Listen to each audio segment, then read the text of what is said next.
Today, I woke up feeling excited and a little emotional. My friend, Cassandra, was reaching a major milestone in her life. She was undergoing egg freezing surgery. It was a decision she had made after much thought, driven by her desire to create options for herself in the future. Cassandra had shared with me how this step gave her flexibility, reduced her anxiety about her biological clock, and empowered her to take control of her future. I couldn't be prouder of her. I spent the morning with her, sitting in the waiting room while she was in surgery. When she began to wake up after the operation, I was there by her side, holding her hand and cracking jokes to lift her spirits. It was such a privilege to be part of her journey in this way. After bringing her home, I wanted to make something special to celebrate this big day. Cassandra and I both love food that's plant-based and gluten-free, so I decided to cook a vegan and gluten-free version of fried tofu, a dish that's comforting, nourishing, and packed with protein. I started in the kitchen by gathering my ingredients. For the veggies, I chose vibrant bell peppers, crisp celery, and sweet carrots.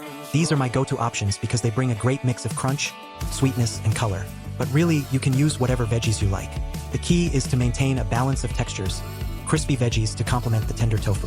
If you're feeling adventurous, you can even add some wood ear mushrooms for an extra layer of texture and nutrition. Next, I sliced the tofu into small squares and lightly coated each piece with cornstarch. This simple step is magic. It makes the tofu crispy on the outside while staying tender inside. I heated up some olive oil in a frying pan and gently placed the tofu squares in. Over medium heat, I let them sizzle for about 3 minutes on each side, flipping carefully once the bottoms turned a gorgeous golden brown. When all the tofu pieces were perfectly crispy, I took them out and set them aside. Now it was time to bring the veggies to life. I added a couple of tablespoons of olive oil to the pan and tossed in some chopped green onions and minced garlic. The aroma immediately filled the kitchen. It's that kind of smell that tells you something delicious is coming. After a minute or so, I added the chopped veggies and stir-fried them for 3 minutes, keeping the heat at medium.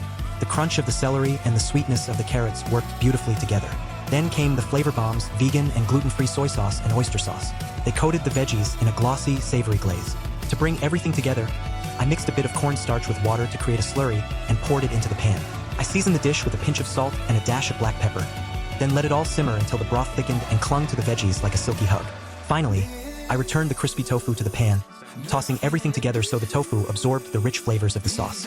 When I served it to Cassandra, her face lit up. She took a bite and gave me a thumbs up, her way of saying it was perfect without needing to say a word. This dish, full of protein, crisp veggies, and bold flavors, was exactly what we needed. As we sat together at her kitchen table, sharing stories and bites of food, I couldn't help but feel a deep sense of gratitude. Today wasn't just about celebrating Cassandra's milestone. It was about celebrating friendship, resilience, and the little moments that make life extraordinary.